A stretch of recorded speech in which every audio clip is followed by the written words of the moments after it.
삼시세끼 쌀밥만 먹으면 몸에 독소가 많이 쌓일 수 있습니다. 당분이 굉장히 초과하기가 쉬운데요. 한국 영양학회에서도 하루에 먹어야 되는 탄수화물의 양을 130g 정도로 제한을 했습니다. 자, 왜 그런지를 좀 기전으로 설명을 드릴게요. 먼저 당분이 지나치게 많이 들어오게 되면 이 당분이 정제된 형태로 들어오게 되면 몸에 큰 문제를 일으킬 수 있습니다. 인체는 서서히 올라가는 혈당에 대해서는 문제 삼지 않아요. 서서히 혈당이 오르면 인슐린이라는 호르몬이 포도당을 운반해 주기 위해서 서서히 분비가 돼서 우리 몸에 포도당을 필요로 하는 근육이나 신경이나 각종 장기들에게, 조직에게 서서히 보냅니다. 천천히 일어나는 반응은 모두 다 안전합니다. 자, 문제는 정제된 형태, 흰 쌀밥, 흰 빵, 흰 밀가루로 만든 면이나 라면, 국수, 떡 이런 거를 드시게 되면 이 분해가 너무나 빠릅니다. 그래서 혈당이 빨리 상승합니다. 혈당이 빨리 상승하면 인슐린이 혈당이 너무 올라가는 고혈당이 되면 인체는 정상이 아니기 때문에 인슐린도 급하게 만들어냅니다. 다량의 인슐린을 분비를 하게 되는 거죠. 그럼 이 인슐린들이 급하게 나와서 급하게 혈당을 떨어뜨려야 되니까 몸에 당분을 필요로 하는 곳에 천천히 보내지를 못하고 일단은 저장하는 형태로 바뀝니다. 급하게 저장하는 곳이 바로 글리코겐 형태로 간에 저장을 합니다. 그럼 간에서는 이것을 또 지방으로 바꿔주죠. 그러면 생기는 것이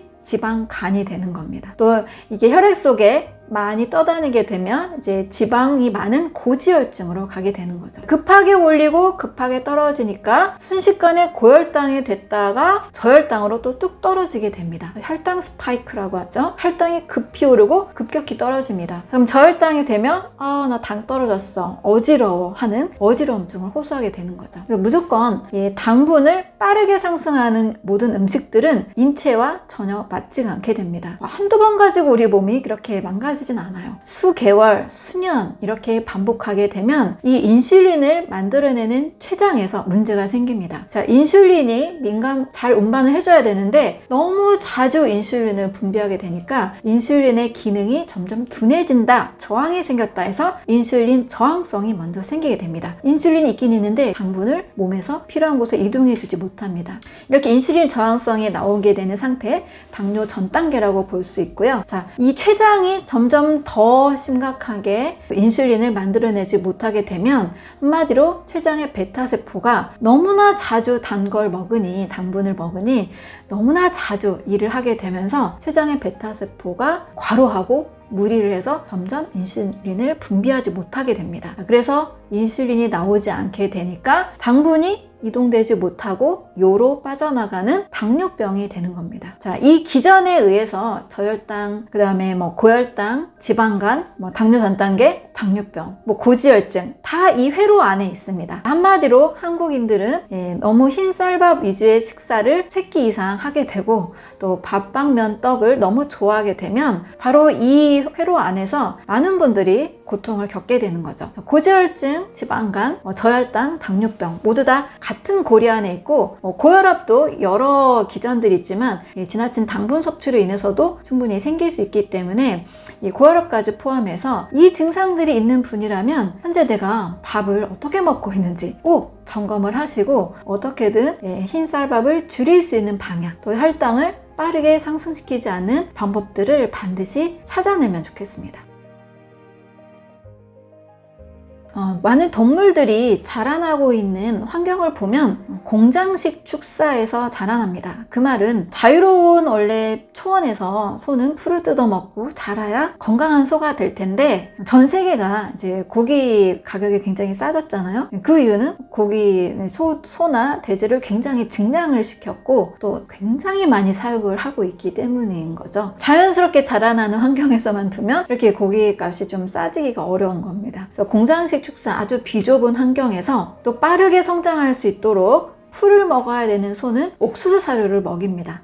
그래서 약 1.2에서 1.5배까지 몸무게를 증량을 시켰습니다. 자, 소가 풀을 먹어야 되는데 곡식인 옥수수 사료를 먹으면 어떤 일이 일어날까요? 소는 풀을 먹고 원래 피와 살을 만들고 에너지를 잘 만들 수 있는 초식 동물입니다. 풀에서 영양소를 다 소화시켜서 얻어낸다는 거죠. 자, 그런데 옥수수는 곡식입니다. 옥수수를 먹게 되면 옥수수 안에 들어있는 오메가6 지방산이 소를 빠르게 살찌게도 하지만 이 오메가6 지방산으로 인해 몸에는 굉장히 염증 반응이 많아집니다. 한마디로 우리 인체도 역시 오메가3와 6의 지방산의 비율에 따라서 염증이 줄기도 하고 염증이 늘어나기도 하는데요. 이 3와 6의 비율이 이상적인 건 1대1, 오메가3와 6가 1대1의 비율에서 1대4까지는 안전합니다. 그런데 아토피나 알레르기, 다양한 면역질환을 앓고 있는 사람의 상태를 보면 오메가3에 비해서 6가 1대20 정도로 굉장히 많이 차이가 납니다.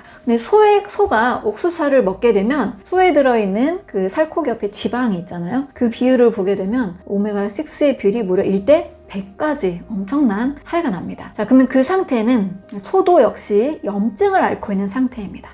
이런 소의 고기를 먹으면 우리는 염증 덩어리인 살을 먹게 되는 거죠. 염증을 먹으면 인체가 영양으로 인식을 할까요? 염증 상태의 소고기를 먹게 되면 그냥 질병에 걸린 동물의 살을 먹는 거예요. 절대 건강하다고 할 수가 없습니다. 그래서 내 몸도 같이 염증이 늘어나게 되는 거죠. 그래서 공장식 축사를 하고 있는 이 환경이 사실 우리에게 안전한 먹거리를 제공해주고 있지 않습니다. 또 소는 아주 비좁은 환경에서 먹고 싸고를 반복합니다. 자, 먹고 싸고를 반복하면 이 소 자신의 배설물에 의해서 몸이 오염이 되겠죠. 여러 세균들에 의해서 몸이 굉장히 더럽혀질 겁니다. 또 질병의 유병 환경이 높아지기 때문에 사육 환경에서 항생제를 굉장히 많이 씁니다. 우리나라 굉장히 항생제 처방을 많이 하는 나라로 알려져 있는데요. 동물에 사용하는 항생제 양이 훨씬 더 많은 것으로 알려져 있습니다. 따라서 우리가 동물의 고기를 먹는다는 것은 특별히 방목 환경이 원산지가 잘 이렇게 공개된 좀 가격이 좀 비싼 이런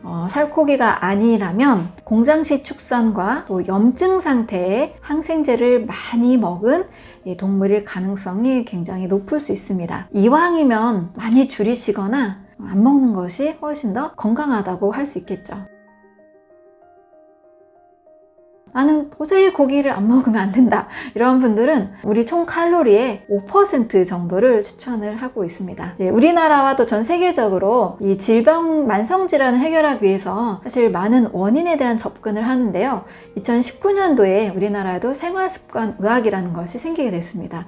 자, 여기에서도 거의 자연 식물식, 식물 위주의 식사를 하고 단백질은 5% 이하를 추천을 하고 있습니다. 저도 100% 채식을 하는 건 아니에요.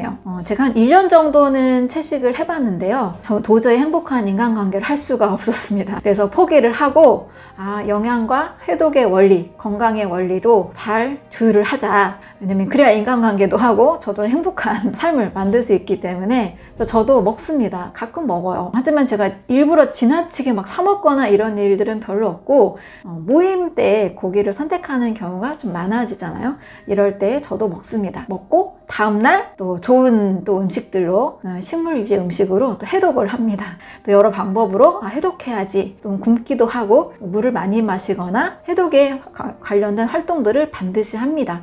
이렇게 영양과 해독의 원리를 잘 조율을 할 수 있다면 독소가 많은 환경에서도 우리는 건강하게 살 수가 있는 겁니다.